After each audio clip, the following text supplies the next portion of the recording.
be confident. Different speakers have different speciality. Some like joking, some like, yes, that's a different variety. But when you walk confidently and come, not too fast, not too slow, confidently. The moment you step on the stage, the moment you're seen by the audience, you're under scanner. And it starts from there. How you walk also we give marks.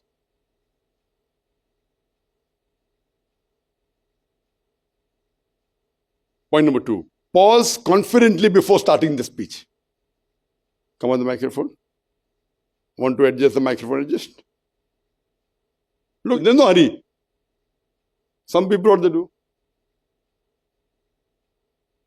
Assalamu alaikum rahmatullahi wa barakatuh. They start saying Assalamu alaikum from here, and you only hear rahmatullahi wa barakatuh. So when you come, take your time, no hurry. Even though the lecture is starting late, no problem. How many seconds it takes? 5? 10? Adjustment may take some time. Adjust properly. Give a good look and then start. Alhamdulillah. Wassalatu wassalam. Ala Rasulillah wa ala alihi wa sahbihi ajmain. Amma ba'd. And you continue.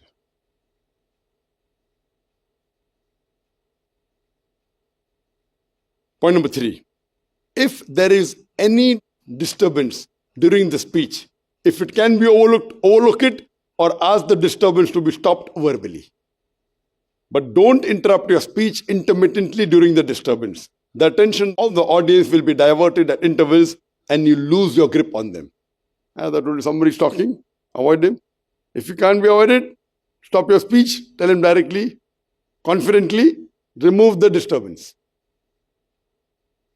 Point number 4. It is preferable to drink water before starting the speech to lubricate the mouth. Only drink room temperature water and not cold water. Avoid drinking water while standing. Before starting your speech, whether you drink before coming on the stage, or if water is not available, you can come. Sometimes I have not had the water before coming. So I go, sit, have water and come, no problem. You might have seen sometimes I go and drink water. No problem. It lubricates your mouth. So if you're giving a speech of half an hour now, there's no disturbance, give the full talk. During question and answer session, you can have the water. The water that is there on your table while giving a speech should be room temperature. Not warm water, not cold water, room temperature water. Because if it's cold water, your vocal cords can get jammed.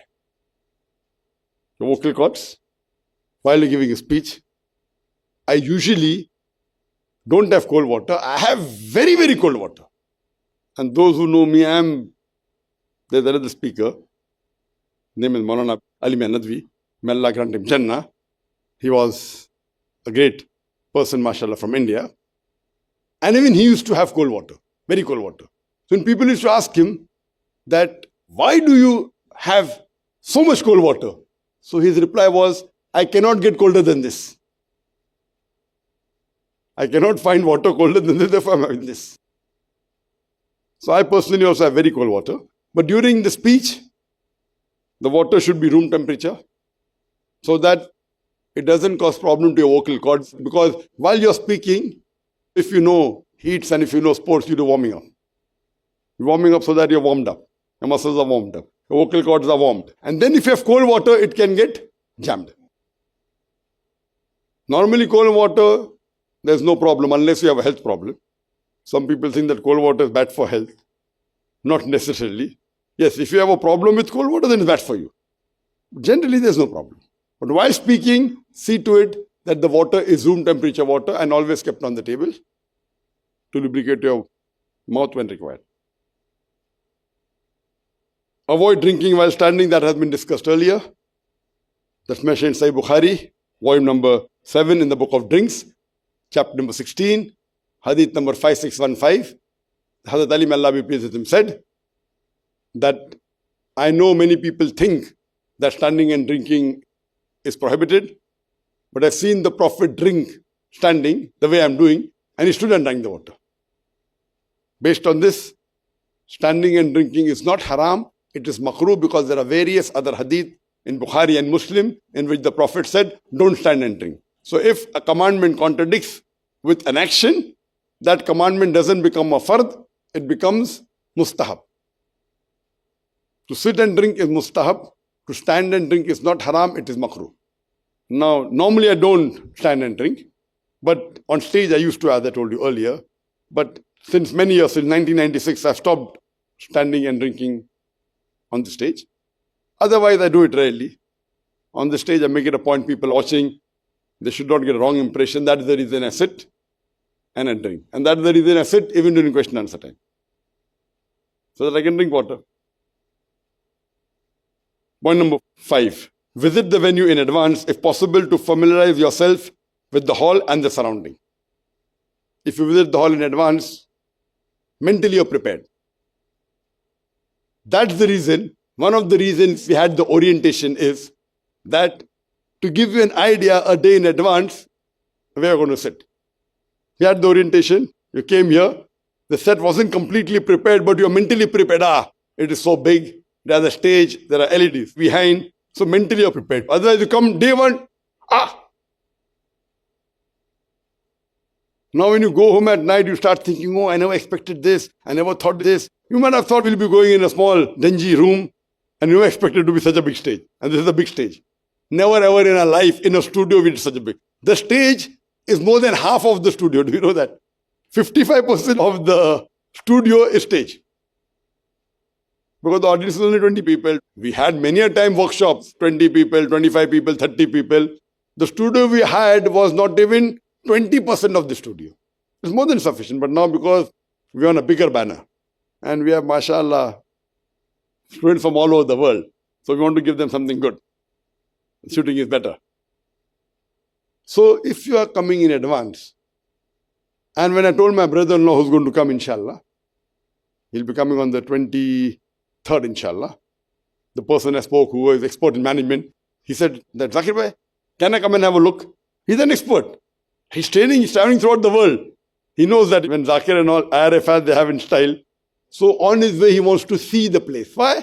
To familiarize himself. He's experienced. He has traveled to several countries. He's addressed so many people, what 20 people, he's on different parts of the world. All top management people he addresses. He trains them. But he wants to familiarize himself. And I told him, I doubt whether you have ever spoken on such a stage before. Even though he has traveled throughout the world, very few people have the capacity to have such a stage. And the DOP, day for yesterday, while I was speaking with him, as I was telling you that he was doing Filmfare and this, when he showed our stage, the people of Filmfare saying, who's trying to compete with us? And they were shocked. A religious program? So many LEDs.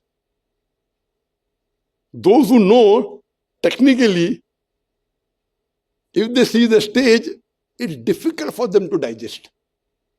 If you say 2,500 square feet of LED P3, these are technical words, khalas. The channels cannot afford it. And to have this, you have so many manpower behind. So once you're familiarized with it, mentally you're prepared. Okay, I'm going to give a talk on such a big stage. Otherwise you think you're going to give a talk on such a small stage, suddenly you see something big. So you're mentally prepared. Now once you have the experience, you have spoken in big stages and big audience, 100,000, 500,000, then that stage fear is not there. You have to go and have a look at whether everything is in working condition. But the stage requirement to be there and the feel is not there because you have gone, now you're beyond that level where you have to go and have a feel.